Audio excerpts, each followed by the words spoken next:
So, good morning, students. Today we are going to revise the chapter 6 of Footprint Without Feet.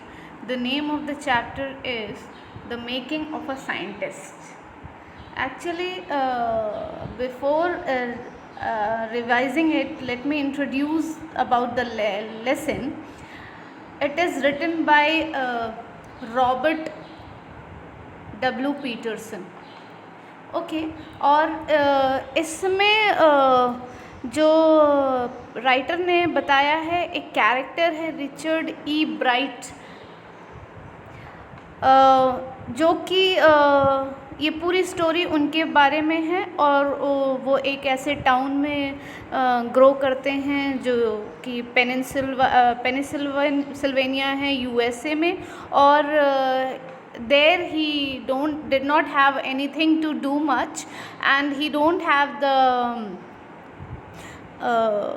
hobby of playing with the group, but he has the hobby of collecting things, and he used to collect butterflies. और वो बचपन से ही, जब वो kindergarten में थे यानी KG में थे, प्री प्राइमरी में थे, तब से ही उनके अंदर ये क्वालिटी थी. So let's continue about the detail of the chapter.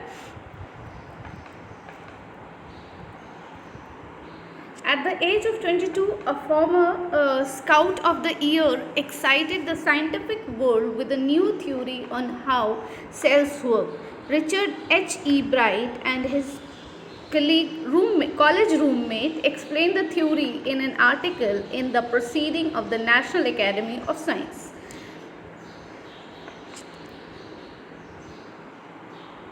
क्या बोल रहे हैं कि it was the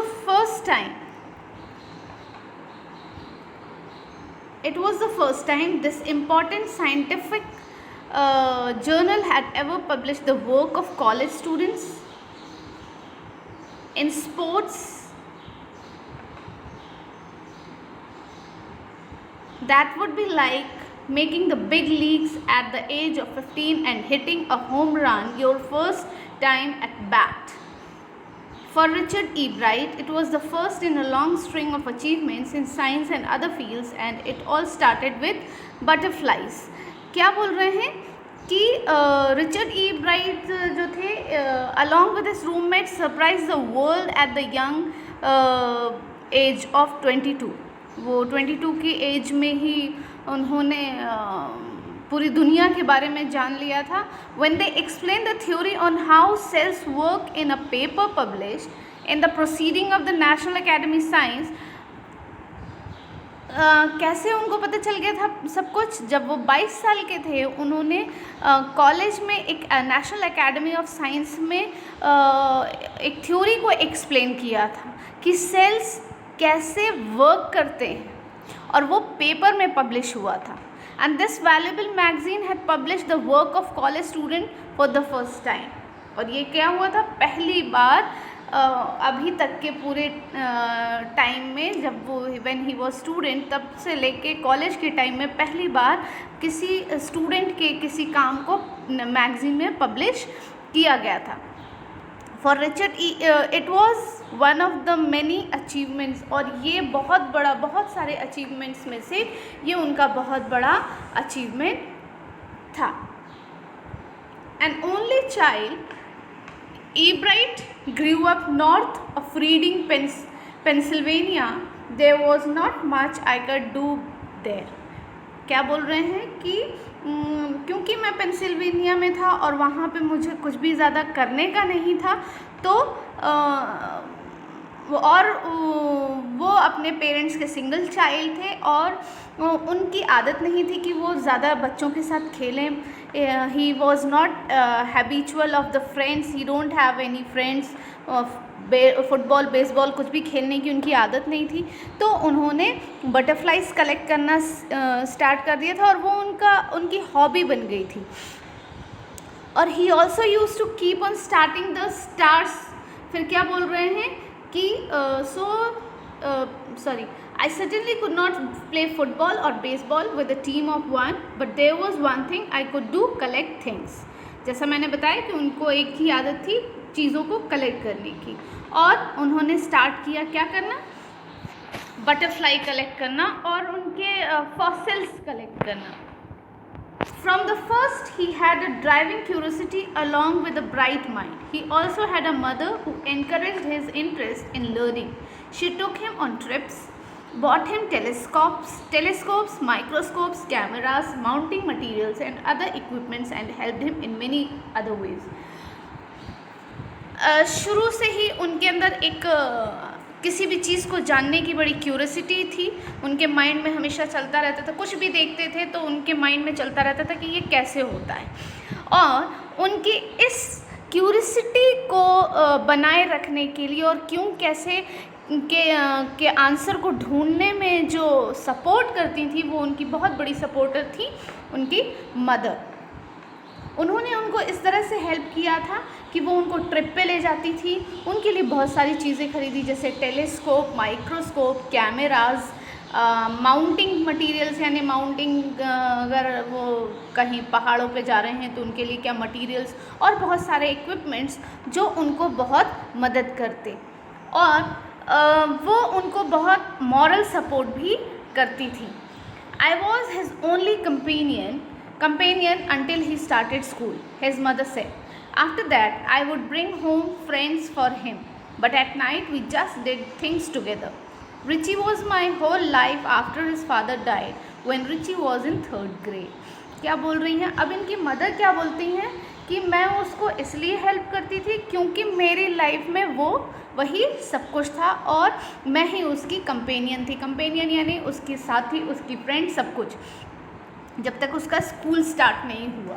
और स्कूल स्टार्ट होने के बाद भी उसके जब फ्रेंड्स मिल गए, जब उसको फ्रेंड्स मिले उसके बाद भी हम रात में एक साथ ही बैठ के कुछ भी काम करते थे। और उनका कहना है कि रिची मेरे लिए, रिची यानी जो रिचर्ड H.E. ब्राइट हैं, उनके बारे में बोल रही हैं कि he was everything for her, because जब वो 3 साल के, जब वो क्लास 3rd में थे तो उनके फादर की डेथ हो गई थी और तब से ये दोनों ही एक दूसरे के लिए सब कुछ थे। She and her son spent almost every evening at the dining room table. If he did not have things to do, I found work for him. Not physical work, but learning things. His mother said he liked it, he wanted to learn. अब She and her son spent almost every evening at the dining room table, मतलब हर शाम की जो dinner होती थी उनकी साथ में ही होती थी। और वो कह रही हैं, उनकी रिचर्ड की मदर कहती हैं कि जब उनके पास कुछ नहीं होता था करने के लिए रिचर्ड के पास, तो वो रिचर्ड के लिए कुछ ना कुछ काम ढूंढती थी, यानी कुछ ना कुछ एक्सपेरिमेंट करने को वो ढूंढती थी। फिज़िकल वर्क नहीं, लेकिन कुछ ऐसी चीज़ें जिससे वो कुछ सीख सकें। और वो कहती हैं कि उनकी ये फोर्सफुली नहीं करवाती थी, क्यों, रिचर्ड को खुद भी ये सारी चीज़ें पसंद थी। And learn he did, he earn top grades on school, on every day things, he was just like every other kid. His mother said by the time he was in the school 2nd grade, E. Bright had collected all 25 species of butterflies found around his hometown. क्या बोल रहे हैं कि वो जो भी सीखते थे, जो भी पढ़ते थे, जो भी सीखते थे उसको एक्सपेरिमेंट करते थे, ऐसा नहीं कि सिर्फ सीख के छोड़ दिया। और उन्होंने he earn top grades in school, जब तक वो स्कूल में थे बहुत अच्छे ग्रेड्स भी मिलते थे और हर दिन वो कुछ ना कुछ अलग करते थे और वो और बच्चों के जैसे he on everyday things he was just like every other kids, और बाकी डेली रूटीन में वो कॉमन बच्चों जैसे ही थे। और जैसे जैसे वक्त गुजरता गया 2nd ग्रेड में जब वो आए, ई ब्राइट ने 25 स्पीशीज़ यानी बटरफ्लाइज़ की 25 स्पीशीज़ को कलेक्ट किया था, और कहीं और से नहीं, अपने होम टाउन यानी जहाँ वो उनका होम टाउन था वहाँ से उन्होंने स्पीशीज़ कलेक्ट किए थे। और ये वो लिस्ट है जो स्पीशीज़ उन्होंने कलेक्ट की थी। That probably would have been the end of my butterfly collecting, he said. But then my mother got me a children's book called The Travel of Monarch Tip. that book which told how monarch butterflies migrate to Central America opened the world of science to the eager young collector. और जैसे ही उन्होंने species collect की, जो 25 species collect की थी, उसके बाद से उनको लगता था कि अब इससे ज़्यादा बटरफ्लाइज़ की कोई स्पीशीज़ हो ही नहीं सकती और ये इतनी ही बटरफ्लाइज़ की क्वालिटीज़, इतनी ही प्रजातियाँ होती होंगी।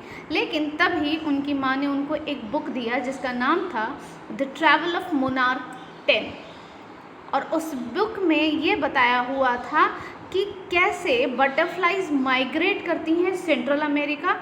और ये जानने के, ये बुक में एक क्वालिटी थी कि जो भी कलेक्टर होते थे उनकी ईगरनेस या क्यूरियोसिटी को बढ़ाता था। जो साइंस में ईगरनेस, साइंस से रिलेटेड जो भी ईगरनेस और क्यूरियोसिटी होती थी उनको और बढ़ाता था। At the end of the book, readers were invited to help study butterfly migrations. They were asked to tag butterflies for research by Dr. Frederick A.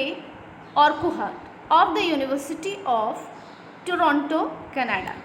Ebright's mother wrote to Dr. Urquhart, and soon Ebright was attaching light adhesive tags to the wings of monarchs. Anyone who found a tagged butterfly was asked to send the tag to Dr. Urquhart. क्या बोल रहे हैं कि book के and में जो भी readers होते थे उनके लिए एड्रेस होता था, और ये एड्रेस होता था कि if you are interested then you can join us, जिससे कि हम आपको बटरफ्लाई के माइग्रेशन की एजुकेशन दे सकें। और वो किसने लिखा हुआ था? डॉक्टर ऑर्कोहार्ट, डॉक्टर फेडरिक जो थे उनकी लिखी हुई बुक थी, जो कि टोरंटो यूनिवर्सिटी के प्रोफेसर थे। जब ईब्राइट की मदर ने जब ये एड्रेस देखा तो उन्होंने डॉक्टर फ्रेडरिक को लेटर लिखा, और बहुत जल्दी ईब्राइट जो थे वो जो भी मोनार्क्स थे बटरफ्लाई के, उन्होंने टैग किया था किसको? डॉक्टर ऑर्कोहार्ट को, क्योंकि ऐसा उन्होंने लिखा था कि उसमें लास्ट में ये भी लिखा था कि जिसके पास भी बटरफ्लाई के कलेक्शंस हैं या स्पीशीज़ के कलेक्शंस हैं वो टैग कर सकते हैं। The butterfly collecting season around reading lasts 6 weeks in late summer. If you are going to chase them on one by one, you won't catch very many. So the next step for Ebright was to raise a flock of butterflies. He would catch a female monarch, take her eggs and raise them in his basement through their life cycle, from egg to caterpillar to pupa to adult butterfly. Then he would tag the butterfly's wings and let them go. For several years, his basement was home to thousands of monarchs in different stages of development. अब butterfly collecting का season कितना हो चुका था? Last 6 week से वो butterfly के collections कर रहे थे, और वो समर का महीना था। और if you are going to chase them, उनका कहना है कि अगर आप एक एक करके बटरफ्लाइज को चेज़ करोगे तो आप बहुत सारे बटरफ्लाइज नहीं कैच कर पाओगे, ऐसा उनका मानना था। तो उनका नेक्स्ट स्टेप क्या था कि उन्होंने बटरफ्लाइज के फ्लॉक्स बनाए। फ्लॉक यानी जो कलेक्शन जहाँ पे बटरफ्लाइज को रखा जाता है, फ्लॉक बनाया, और उन्होंने क्या किया? फीमेल मोनार्क को कैच किया और उसके एग्स को लिया, और फिर उसके जो एग्स हुए उसको उन्होंने कलेक्ट किया, और इस तरह से उसकी लाइफ साइकिल बनाई। कैसे? उससे एग से कैटरपिलर से प्यूपा से एडल्ट बटरफ्लाई बनने लगे। और तब उन्होंने क्या किया? बटरफ्लाइज को टैग करके उनको जाने देते थे, और सिर्फ बहुत सालों तक वो ऐसा करते रहे। और क्या हो गया? उनका जो बेसमेंट था वो अब मोनार्क्स का घर बन चुका था। Eventually, I began to lose interest in tagging butterflies. It's tedious and there's not much feedback. Ebright said, in all the time I did it. He laughed. Only 2 butterflies I had tagged were recaptured, and they were not more than 75 miles from where I lived. धीरे धीरे क्या हुआ? उनका इस butterfly tagging से interest ख़त्म होने लगा, और उन्होंने क्या कहा कि जो टैग्ड बटरफ्लाइज होती थी वो इवेंचुअली 2 ही ज़्यादातर मेरे पास क्या होती थी? Only 2 butterflies I had tagged were recapture. जो रिकैप्चर होती थी वो सिर्फ 2 ही बटरफ्लाइज उनकी टैग होती थी, और उनका कहना था कि वो भी बटरफ्लाइज ज़्यादा दूर नहीं थी। वो कहाँ रहती थी, कहाँ से पाई जाती थी, सिर्फ उनके वो जहाँ रहते थे वहाँ से 75 मील्स दूर ही होती थी। मतलब वो आप कह सकते हो जो उस बटरफ्लाई की, जो बटरफ्लाई वो टैग करते थे, उस बटरफ्लाई से वो 2 ही प्रजाति की बटरफ्लाई उनको मिल पाई थी। Then in the 7th grade he got a hint of what real science is when he entered a county science fair and lost। जब ग्रेड 7 में थे तो उनको एक हिंट मिला कि क्या रियल साइंस क्या है। और वो कैसे मिला, जब स्कूल में साइंस फेयर हुआ और उसमें उनको प्राइज़ नहीं मिला। अगेन जब प्राइज़ में नहीं मिलता लोग थक जाते हैं, लोग दुखी हो जाते हैं, लेकिन यहाँ पे जो ई ब्राइट है उनकी क्यूरियोसिटी और बढ़ गई कि ये जानने की कि real science, what is actually real science. It was really a sad feeling to sit there and not get anything while everybody else had won something, Bright said. His entry was slides of frog tissues, which he showed under a microscope. He realized the winners had tried to do real experiments, not simply make a neat display. क्या कह रहे हैं कि generally लोगों के लिए बहुत दुख होता है, लोगों को बहुत दुख फील होता है जब आप किसी ग्रुप में हो और आपके ग्रुप के हर मेंबर को कुछ ना कुछ प्राइज़ मिल रहा है, कुछ ना कुछ ओनर्स मिल रहे हैं, लेकिन आपको कुछ नहीं मिल रहा है, तो हर कोई दुखी होता है। लेकिन यहाँ पे वो दुखी भी हुए और उनके अंदर क्यूरियोसिटी भी जागी, और वो ये कहते हैं कि शायद मुझे इसलिए भी कुछ नहीं प्राइज़ मिला या मुझे ओनरशिप नहीं मिली क्योंकि मैंने सिर्फ फ्रॉग के टिश्यू का स्लाइड बनाया था और जिसको माइक्रोस्कोप पे दिखा दिया था। लेकिन उन्होंने ये देखा कि वहाँ पे जितने विनर्स थे उन्होंने कुछ ना कुछ रियल एक्सपेरिमेंट्स किए थे, ना कि सिर्फ एक डिस्प्ले कर दिया था, और इस वजह से उनके अंदर रियल साइंस को जानने की क्यूरियोसिटी जागी। Already the competitive spirit that drives Richard E. Bright was appearing. I know that for the next year's fair I would have to do a real experiment, he said. The subject I knew most about was the insect work I would been doing in the past several years. और अब क्योंकि वो हार गए थे तो उनके अंदर कंपटीशन की स्पिरिट ऑलरेडी जाग चुकी थी, और उनको ये पता था कि next year whenever the fair will be, I have to do a real experiment, not just to show the slide of frog tissue or any other thing.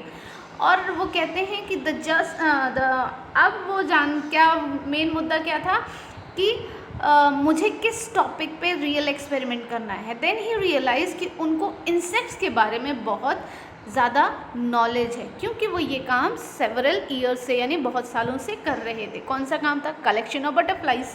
तो इस पे उनका बहुत अच्छा नॉलेज था। So he wrote to doctor Urquhart for ideas and back came a stack of suggestions for experiment. Those kept E. Bright busy all through high school and led to prize subjects in county and international science fairs.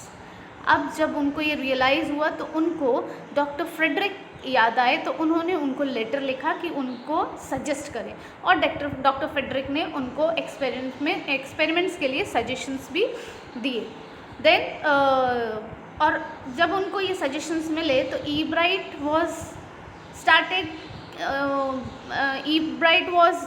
Busy. अब वो suggestions मिल गए तो वो अपने बहुत समय तक पूरे हाई स्कूल तक इसी एक्सपेरिमेंट्स और इन सारी चीज़ों में बिज़ी रहने लगे, और प्राइजेस भी उनको इंटरनेशनल साइंस फेयर में मिले। For his 8th grade project E. Bright tried to find the cause of a viral disease that kills nearly all monarch caterpillars every few years.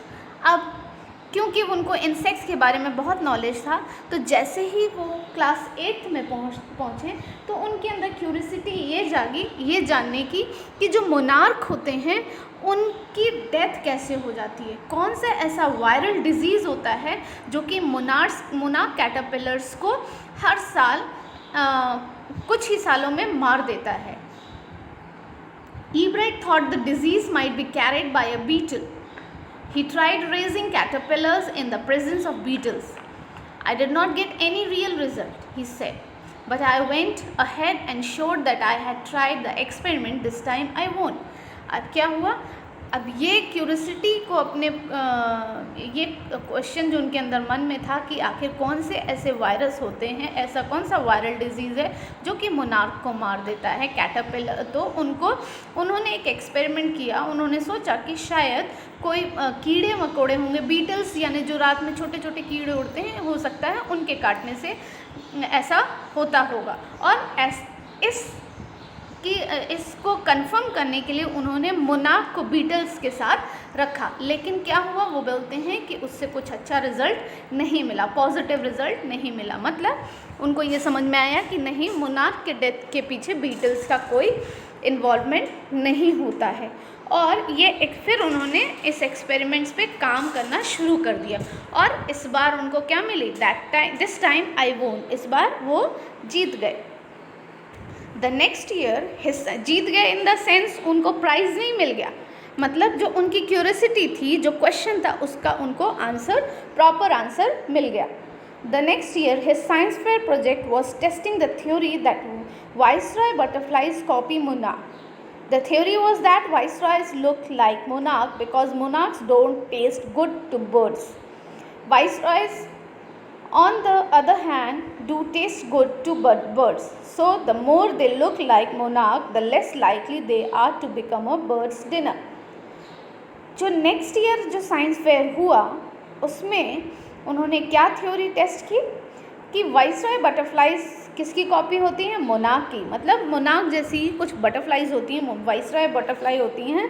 और वो थ्योरी क्या थी कि that viceroy looks like monarch.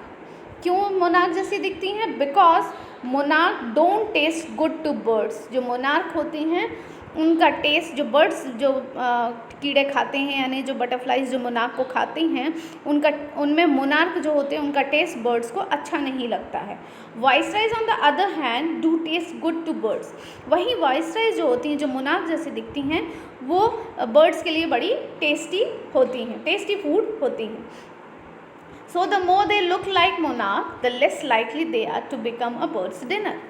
तो जितनी ज़्यादा वो monarch जैसी दिखती हैं वाइसरॉयज, उतनी ही ज़्यादा वो क्या है, the less likely they are to become a bird's dinner। और क्योंकि वो मोनार्क जैसी दिखती हैं इसीलिए कभी कभी क्या होता है कि जो बर्ड्स होती हैं वो वाइसरॉय को किसके उस पर खा लेती हैं, मोनार्क्स को ही वाइसरॉय समझ के खा लेती हैं। Ebright's project was to see whether in fact birds would eat monarch. He found that a starling would not eat ordinary bird food. It would eat all the monarchs it could get. This project was placed first in the zoology division and third overall in the county science fair. अब जब ये project पे उन्होंने काम किया और उन्होंने ये जानने की कोशिश की कि whether in fact birds would eat monarch, क्या सच में बर्ड्स मोनार्क को खाती हैं। He found that a starling would not eat ordinary bird foods. जो एक प्रजाति है स्टार्लिंग, वो ऑर्डिनरी बर्ड फूड्स नहीं खाते हैं और वो क्या करते हैं, वो सिर्फ मोनार्क को ही खाते हैं। यानी एक बर्ड की प्रजाति है जो सिर्फ मोनार्क को ही खाते हैं।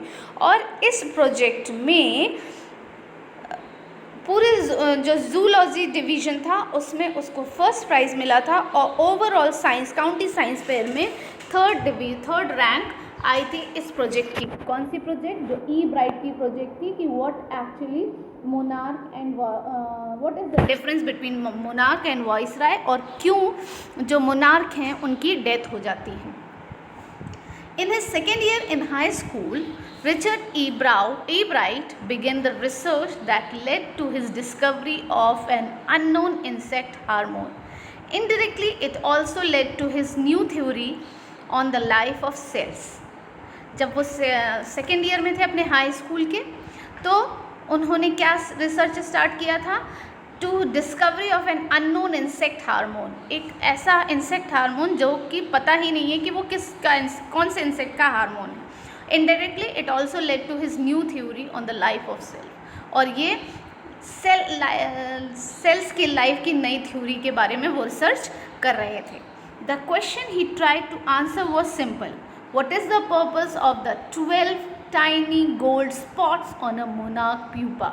और किस पे रिसर्च कर रहे थे, एक छोटा सा क्वेश्चन कि जो मोनार्क प्यूपा पे 12 गोल्डन स्पॉट्स होते हैं वो क्या हैं, उनकी वजह क्या है, क्यों होते हैं, और एग्जैक्टली 12 ही क्यों होते हैं।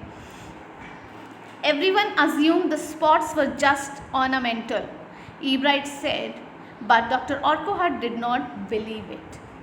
Ebright कहते हैं कि सब ये कहते थे, सब ये सोचते हैं कि ये बस एक भगवान की दी हुई ऑर्नामेंट है मोनार्क को, यानी एक ज्वेलरी जैसी है मोनार्क के लिए। लेकिन वहीं जो ऑर्कुहार्ट यानी डॉक्टर फेडरिक जो थे, जो कि ईब्राइट को सजेस्ट कर रहे थे और गाइड कर रहे थे, वो ऐसा नहीं मानते थे। और इसका आंसर ढूंढने के लिए Ebright and other excellent science students first had to build a device that showed that the spots were producing a hormone necessary for the butterflies full development. इसके क्वेश्चन का आंसर करने के लिए ईब्राइट और उनके कुछ फ्रेंड्स थे जो साइंस में एक्सेलेंट थे, उन्होंने एक डिवाइस बनाया जिसमें उन्होंने ये बताया कि जो वो स्पॉट्स हैं वो एक्चुअली बटरफ्लाइज के पूरे डेवलपमेंट के लिए हार्मोन्स पैदा करते हैं। That golden spots, 12 golden spots create an hormone for the development of for the full development of butterfly. This project won Ebright first place in the county fair and entry into the International Science and Engineering Fair. और इस experiment ने उनको county fair में first prize दिलाया और इस तरह से उनकी इंटरनेशनल साइंस और इंजीनियरिंग फेयर में एंट्री हो गई। There he won third place for zoology. He also got a chance to work during the summer at the entomology laboratory of the Walter Reed Army Institute of Research. इस research laboratory में उनको entry मिल गई और उनको गर्मियों में भी काम करने का चांस मिल गया। अब आप बोलेंगे गर्मियों में कौन काम करता है, तो जो ऑब्वियसली जिनके अंदर क्यूरियोसिटी होती है, कुछ जानने की क्वालिटी होती है, जिनको हर चीज़ जानना है क्यों कैसे कहाँ, तो वो उनके लिए कोई टाइम, कोई डे, कोई सीज़न फिक्स नहीं होता। तो जो ईब्राइट थे ये उनका सपना था कि जो लेबोरेटरी है Walter read army institute of research की, उसमें उनको काम करने को मिले और उनको वो मौका मिल गया। As a high school junior, Richard Ebright continues his advanced experiments on the monarch pupa. That year, his project won first place at the International Science Fair and gave him another chance to work in the Army laboratory during the summer. अब इनके इस ही research ने, pupa पे जो research और experiments कर रहे थे, इसकी वजह से इनको हाई स्कूल में फर्स्ट प्राइज़ मिला और इंटरनेशनल साइंस फेयर में, और अगेन उनको चांस मिला उस लेबोरेटरी में काम करने का। In his senior year, he went a step further. He grew cells from a monarch's wing in a culture and showed that the cells would divide and develop into normal butterfly wing scales only if they were fed the hormone from the gold spots. That project won first place for zoology at the international fair. He spent the summer after graduation doing further work at the Army laboratory and at the laboratory of the US Department of Agriculture. अब जब वो अपने senior year में थे, मतलब college में थे, तो वो उन्होंने और एक स्टेप आगे बढ़े और उन्होंने अब क्या एक्सपेरिमेंट किया। He grew cells from a monarch wing. उन्होंने क्या सेल बनाया मोनार्क के विंग से, और showed that the cell would divide and develop into normal butterfly wing scale। और ये दिखाया कि वो क्या करते हैं, जो सेल्स होते हैं वो डिवाइड हो जाते हैं नॉर्मल बटरफ्लाई के विंग स्केल में, और ये कब, ओनली इफ़ दे वो fed the hormone from the gold spots. और ये कैसे होता है, वो गोल्ड स्पॉट्स के हार्मोन्स जब फैलते हैं तब ये उनके विंग स्केल्स बनते हैं। और ये प्रोजेक्ट जूलॉजी इंटरनेशनल फेयर में उसको फर्स्ट प्राइज़ मिला, और अगेन उन्होंने लेबोरेटरी आर्मी लेबोरेटरी में काम किया, और यूएस डिपार्टमेंट ऑफ एग्रीकल्चर के लेबोरेटरी में भी उन्होंने काम मीन्स प्रोजेक्ट्स करना शुरू किया। The following summer, after his freshman year at Harvard University, Ebright went back to the laboratory of the Department of Agriculture and he did more work on the hormone from the gold spots. Using the laboratory's sophisticated instruments, he was able to identify the hormone's chemical structure.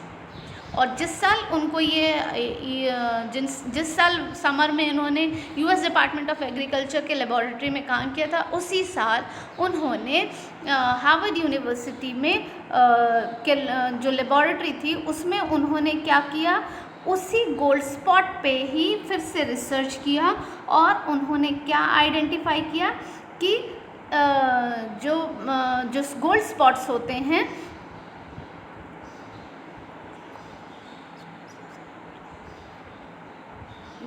जो वो hormone, उनके अंदर hormones chemical structure होते हैं, कि उन्होंने उस जब वहाँ पे जो अलग अलग लेबोरेटरी में जो अलग अलग इंस्ट्रूमेंट्स थे, सोफिस्टिकेटेड इंस्ट्रूमेंट्स थे, उनसे उन्होंने आइडेंटिफाई किया कि जो हार्मोन्स होते हैं उन हार्मोन्स के केमिकल स्ट्रक्चर के बारे में रिसर्च कर लिया। A year and a half later, during his junior year, Ebright got the idea for his new theory about cell life.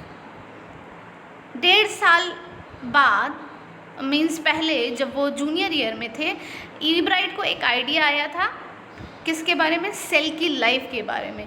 It came while he was looking at x-ray photo of the chemical structure of a hormone. और ये idea कब आया था, जब वो chemical structure of a hormone का x-ray देख रहे थे। When he saw those photos, Ebright did not shout "Eureka" or even "I have got it," but he believed that, along with his findings about insect hormones, the photos gave him the answer to one of the biology puzzles. जब उन्होंने ये देखा और उनको ये research मिला तो वो खुशी से चिल्लाए नहीं, बल्कि उनको ये यकीन हो गया कि इससे उनको इंसेक्ट हार्मोन्स ये इंसेक्ट हार्मोन्स ढूंढने से के लिए ये फ़ोटोज़ जो हैं इनको बहुत अच्छे आंसर, मतलब इंसेक्ट हार्मोन्स ढूंढने के लिए एक्सरे एक ऐसा वे है जिससे वो इजीली हार्मोन्स ढूंढ सकते हैं। How the cell can read the blueprint of its DNA.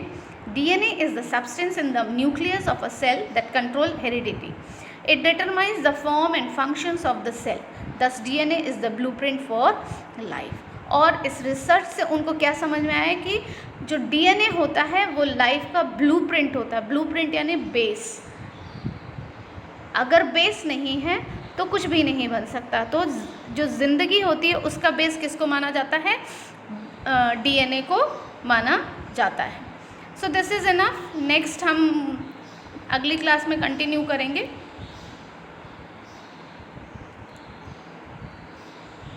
Yeah, let me complete it. Ebright and his college roommate James R. Wong worked at all the night drawing pictures and constructing plastic models of molecules to show how it could happen. Together they later wrote the paper that explained the theory. अब क्योंकि उनको पता चल गया research में कि किसी भी लाइफ के का ब्लूप्रिंट क्या है, डीएनए है, तो अब वो ईब्राइट और उनके जो कॉलेज रूममेट हैं जेम्स आर वोंग, वो पूरी रात इस पे काम करने लगे, पिक्चर्स बनाने लगे, प्लास्टिक मॉडल्स बनाने लगे, ताकि वो ये दिखा सकें कि ये कैसे काम करता है और ये कैसे होता है। और उन्होंने एक पेपर पे थ्योरी को एक्सप्लेन भी करना शुरू कर दिया। Surprising, no one who knew him, Richard Ebright graduated from Harvard with highest honors. Second in his class of 1510, Ebright went on to become a graduate student researcher at Harvard Medical School. There he began doing experiments to test his theory. और जब उन्होंने ये experiment किया तो ये लोग जीते भी, और ईब्राइट जो हैं हार्वर्ड यूनिवर्सिटी से अच्छे ऑनर से ग्रेजुएट हुए और 1510 स्टूडेंट्स में सेकेंड क्लास आए और ई ब्राइट ने जो है एक्सपेरिमेंट और इस थ्योरी पे एक्सपेरिमेंट करना स्टार्ट कर दिया. If the theory proves correct, it will be a big step towards understanding the process of life. It might also lead to new ideas for preventing some types of cancer and other diseases. All of this is possible because of E. Bright's scientific curiosity. His high school research into the purpose of the spot on a monarch pupa eventually led him to his theory about cell life. अब क्या हुआ, उनका ये मानना था कि अगर ये थ्योरी सही हुई तो वो इस प्रोसेस में आगे उनको ये पता चल जाएगा कि लाइफ की प्रोसेस कैसे होती है, और ये न्यू आइडियाज़ जो हैं बहुत सारी बीमारियों से, जैसे कैंसर जैसी बीमारियों से बचने में हमें रास्ता दिखा सकती हैं. और all of this is possible क्योंकि ई ब्राइट की scientific curiosity. Richard E. Bright has been interested in science since he first began collecting butterflies, but not so deeply that he has not time for other interests. E. Bright also became a champion debater and a public speaker. अब यहाँ पे E. Bright के बारे में बता रहे हैं कि वो सिर्फ उनके अंदर ये जो क्यूरियोसिटी है ये बचपन से ही थी, जब से वो बटरफ्लाइज कलेक्ट करते थे, लेकिन वो बहुत अच्छे डिबेटर भी थे, चैम्पियन डिबेटर भी थे और पब्लिक स्पीकर भी रह चुके थे. और उनका कहना था वो इतने ज़्यादा आउटडोर पर्सन भी नहीं थे, लेकिन हाँ बाहर जाना भी उनको पसंद था. He is also an expert photographer, particularly of nature and scientific exhibits. मतलब नेचर का फ़ोटो लेना, साइंटिफिक एग्जीबिशंस में जाना तो वहाँ फ़ोटो लेना. इन high school Richard E bright was a straight a student. Because learning was easy, he turned a lot of his energy towards the debating and Model United Nations Club. He also found of some देखो अब now in this paragraph उनको उनके बारे में बताया है, उनकी माँ ने उनको कैसे सपोर्ट किया ये बताया है, और जो डॉक्टर फ्रेडरिक थे उन्होंने उनको कैसे सपोर्ट किया, फिर उन्होंने कौन कौन सी बुक्स लिखी, उन सब के बारे में बताया हुआ है. तो ये इस लास्ट 2 पैराग्राफ्स में कुछ नहीं है, ये आप लोग एक बार रीड करोगे तो आपको समझ में आएगा. अगर नहीं समझ में आए तो please ask me. Now I am going to end. अब आप लोग इसको एक बार और रिवाइज़ करिएगा, और नहीं समझ में आए तो please ask me. Till then take care. Thank you.